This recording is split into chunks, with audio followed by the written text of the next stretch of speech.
चालू है। हर हर महादेव, जय श्री शंकर। हमारे ज्ञान प्रवाह भक्ति सागर पर सभी शिव भक्तों का स्वागत है, वंदन है एवं अभिनंदन है। आज हम आप लोगों को शिव महापुराण का दूसरा एपिसोड लेकर के आए हैं, जो हम अपने ज्ञान प्रवाह भक्ति सागर चैनल के माध्यम से आप लोगों तक पहुंचाते हैं। ये अगर आप लोगों को आनंददायक हो तो हमारे इस चैनल को सब्सक्राइब एवं लाइक करें, भक्तों के साथ शेयर करें और बेल आइकन दबाना ना भूलें, जिससे हमारा वीडियो आप पहले देख सकें। पिछले प्रसंग में हमने आपको बताया था कि ब्रह्मा विष्णु को काम दे करके और सदाशिव अंतर्ध्यान हो जाते हैं। इसके पश्चात शिव जी के बताए अनुसार भगवान विष्णु से शैया पर शयन करते हैं और ब्रह्मा जी सृष्टि रचना आरंभ कर देते हैं। सृष्टि में सर्वप्रथम ब्रह्मा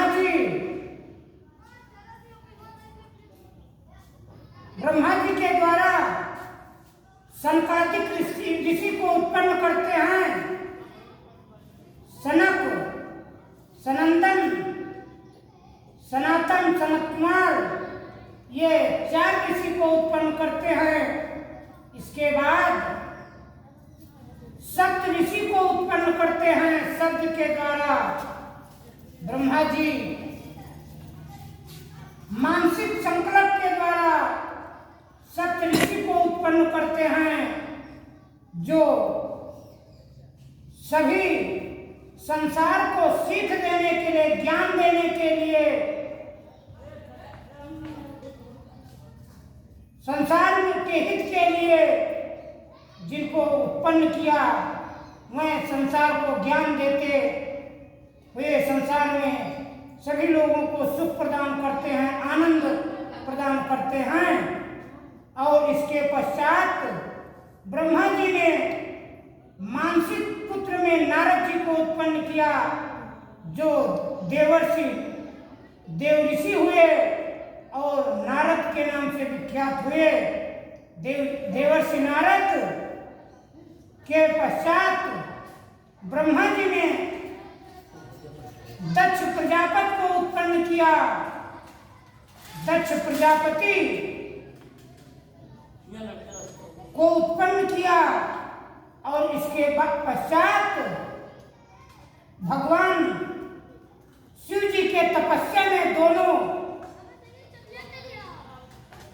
लग गए और तपस्या बहुत युगों तक दोनों तपस्या किए। इसके बाद भगवान सदाशिव उनके दोनों के समक्ष प्रकट हुए और कहा, तुम लोगों की क्या इच्छा है, हमसे बतलाओ। जब इस प्रकार से पूछा सदाशिव, तो ब्रह्मा जी और विष्णु भगवान बताया कि हे प्रभु, हम दोनों जैसे एक असुरक्षित लगते हैं, इसलिए हम लोगों का विनय है, आपसे विनती है कि आप भी प्रकट होकर के शरीर धारण करके और हम लोगों को दर्शन का आनंद प्रदान करें। इस प्रकार से सुन करके सदाशिव जी ने कहा, एवमस्तु तथास्तु। हम बहुत जल्दी कैलाश पर्वत पर प्रकट होकर के और योग धारण करके संसार को यह बताएंगे कि योग कैसे किया जाता है। योग प्रदर्शित करके संसार में और संसार का कल्याण करते रहेंगे। इस प्रकार से बता करके और अर्धनारेश्वर, लेकिन ब्रह्मा जी की सृष्टि नहीं आगे बढ़ रहा था, इसलिए भगवान सदाशिव से विनती किया कि प्रभु हमारे कुछ समझ में नहीं आता है, हम सृष्टि कैसे संचालन करें। तो ब्रह्मा जी के विनती को सुन करके भगवान सदाशिव अर्धनारेश्वर रूप में दर्शन दिया, जो आधा स्वरूप आदि शक्ति का था और आधा स्वरूप शिव जी का था। इस प्रकार से देख करके और ब्रह्मा जी को ज्ञान उत्पन्न हुआ और उन्होंने प्रजापति दक्ष को उत्पन्न करके और बीरणी के साथ उनका विवाह कर दिया, जिससे 60,000 पुत्र महाराज दक्ष ने उत्पन्न किया।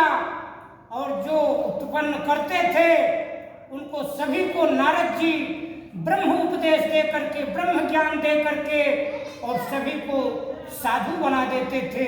सब लोग चले जाते थे जंगल में तपस्या करने के लिए।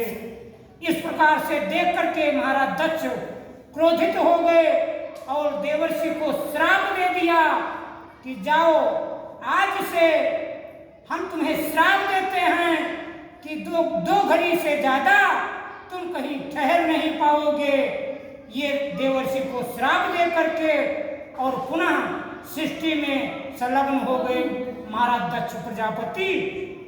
हमारे ज्ञान प्रवाह भक्ति सागर पे ऐसे ऐसे महान अचंभित कथानक सुनने के लिए कि देव ऋषि नारद को कब श्राप हुआ कि और किसने दिया कि 2 घड़ी से ज्यादा वो संसार में कभी ठहर नहीं सकते हैं, रुक नहीं सकते हैं। ऐसे ऐसे महान गाथा सुनने के लिए हमारे ज्ञान प्रवाह भक्ति सागर चैनल को आप लोग सब्सक्राइब एवं लाइक करें और इसी प्रकार से भक्तों के साथ शेयर करते रहें। भगवान भोलेनाथ जी आपकी हर कामना पूर्ण करते रहें, क्योंकि कलयुग में शिव महापुराण की गाथा से बढ़ करके कोई गाथा नहीं है, कोई चरित्र नहीं है, कोई यज्ञ नहीं है, कोई पूजा नहीं है, कोई गंगा स्नान नहीं है। क्योंकि करोड़ों अश्वमेध यज्ञ करने के बाद एक भगवान शिव महापुराण की एक कथा सुनने से जो करोड़ों अश्वमेध यज्ञ का फल होता है, वो भगवान शिव जी का एक कथा सुनने से मनुष्य को फल प्राप्त होता है और भुक्ति मुक्ति दोनों को पाकर के ये मानव शरीर धन्य हो जाता है। हर हर महादेव, जय शिव शंकर।